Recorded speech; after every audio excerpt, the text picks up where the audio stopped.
안녕하세요. 5월 6일 매일 성경 함께 나누겠습니다. 첫 번째 문단입니다. 베드로는 날 때부터 걷지 못하는 한 거린에게 예수 이름으로 일어나 걸으라고 명했습니다. 어디서? 성전 미문에서. 언제? 9시 기도 시간에. 어떻게?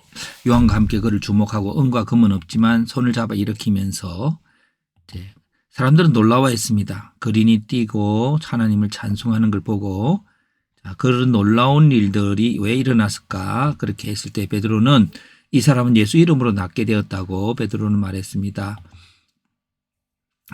낫게 되는데 어디서? 성로몬 행각에서. 어떻게? 베드로에 의해서. 베드로의 어떤 예수로 난 믿음, 개인의 경건이 아니라 그렇습니다. 왜 낫게 되었을까요? 그랬을 때에 인간의 악을 아닌 하나님의 의로 이루어졌습니다. 악은 너희가 예수를 죽였습니다. 거룩하고 의로운 생명의 주이신 이런 거부하고 빌라도가 심지어 놓아 주기로 하려는 것도 거부하고 살인하는 자들을 더 오히려 놓아 주었습니다. 그래서 하나님의 은은 예수님을 영화롭게 하시고 죽은 자 가운데서 다시 살리셔서 이렇게 거부한 그들을 위해서 다시 찾아오시는 것이죠.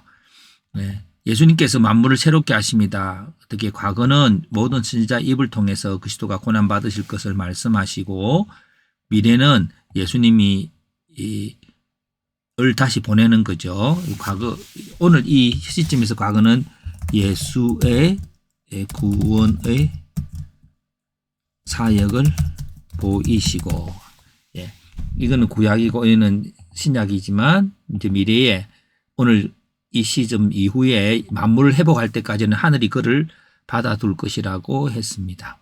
부활하신 주가 하나님 보좌 우편에 앉으신 것을 말하는 거죠. 자, 너희는 회개해야 합니다. 어떻게 해요? 죄 없이 함을 얻기 위해서. 죄란 하나님 예수님을 거부하지 않고 예수님을 구주로 믿음으로써 의롭다함을 받고 또 죄 없이 함을 받습니다. 자, 모세는 하나님께서 너희 형제 가운데 나 같은 선지자 하나를 세울 거라고 했습니다.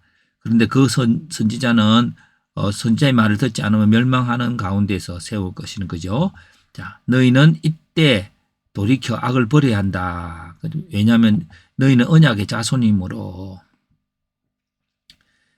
이게 언약의 자손 속에서 하나님이 언약을 베푸시는 거죠. 그래서 그 언약의 내용은 하나님께서 아브라함의 후손을 통해서 땅 위의 모든 족속이 복을 받을 것이라 했기 때문에 그것을 누려야 하기 때문에 이제 그 악을 돌이켜야 한다라고 말하고 있습니다. 한 문장 요약입니다. 예수님께서 하나님께서 선지자를 통해서 약속하신 세상을 복되게 하는 그 사람 예수를 통해서 이 병자가 일어나게 되었다. 성제를 통해서 약속하신, 여기 콤마가 있어야 되겠습니다. 세상을 복되게 하는 그 사람 예수를 통해서 이 병자가 일어나게 되었습니다. 약속의 성취자라는 주제로 패턴화를 해보았습니다. 약속의 성취자, 약속의 내용은 그 약속의 내용, 약속의 근거, 약속의 성취, 약속을 누리는 방법. 약속의 성취자는 약속의 내용은 그 사람을 통해 땅 위의 모든 족속이 복을 받게 되는 것이며 그 사람의 말을 듣지 않는 자는 멸망할 것입니다. 약속의 근거는 이제 선지자들의 예언이죠. 모세와 아브라함으로부터. 약속의 성취는 예수님이 성취자입니다. 예수님의 죽으심도 예언되었고 부활도 예언되었습니다. 믿는 자들 가운데 역사하심으로써 예수 이름으로 병자가 일어나게 되는 것입니다. 그리고 이게 성령의 역사죠. 예. 약속을 누리는 방법은 이제 회개해야 하는데 뭘 회개해야 됩니까? 예수님의 십자가에 죽으실 때 예수님에 대해서 믿지 못함을 회개하고 그리고 또 용서함을 받고 용서함을 받는 데는 의롭다 하는 것은 뭐죠? 믿음으로. 그렇죠. 그래서 그 믿음이 뭘까요? 예수 이름을 믿는 건데 예수 이름은 약속의 성취자로서 이 땅에 복을 주실 수 있는 자로 문제를 해결하는 자로서 구원자 예수라는 이름으로 왔습니다. 예수님은 약속대로 이 땅에 우리에게 구원을 주시고자 오신 분이심을 말하고 있고 우리는 그것을 믿어야 합니다. 하나님께서는 아브라함부터 모세에 이르기까지 꾸준히 약속하신 것이 있습니다.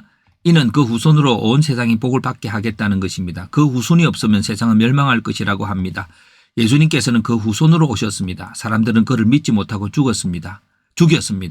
그러나 하나님은 예수를 다시 살리시고 하늘에 앉히시고 이제 성령을 보내어서 세상을 복되게 하기 위해서 일하고 계십니다. 그 중에 한 일이 일어났는데 베드로가 날 때부터 걷지 못하던 한 사람을 예수 이름으로 치유한 일입니다. 사람들은 베드로가 무슨 신기한 능력이 있어서 그런 것처럼 생각하지만 사실은 예수의 이름의 능력으로 이 일이 이루어졌습니다. 지금도 그 예수의 이름을 믿으면 그 능력을 경험하게 된다고 베드로는 말합니다. 예수를 하나님의 아들로서 믿지 못하던 것에서 돌아와 주님이 주시는 용서와 제사함을 받고 예수의 이름으로의 능력으로 임하시는 하나님의 축복을 누리며 살아가기를 베드로는 권고하고 있습니다. 예, 그렇습니다.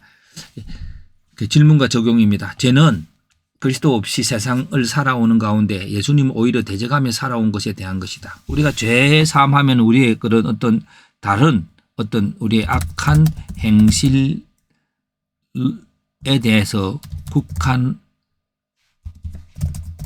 않고, 예. 우리가 어떤 뭐 거짓말하거나 미워하거나 이런 것에 국한하지 않고 본질적인 죄는 예수님을 하나님 아들로 인정하지 못한 것이죠. 그래서 예수를 하나님 아들로 인정하면 그 믿음으로 의롭다함을 받죠. 그래서 부활하신 그리스도를 통해서 예수님께서 하나님의 아들 구주이심을 알고 믿음으로 그 부활의 권능을 누리며 살아가는 것이 의로운 삶이다. 예. 그래서 오늘 우리들이 죄인이라고 함이란 하나님의 아들 예수 그리스도를 믿지 못함이요. 믿지 못하고 그 고난 속에서 살아가는 것이 저주의 상태인 것을 우리가 알게 됩니다. 예수를 믿고 복을 누리가기 바랍니다.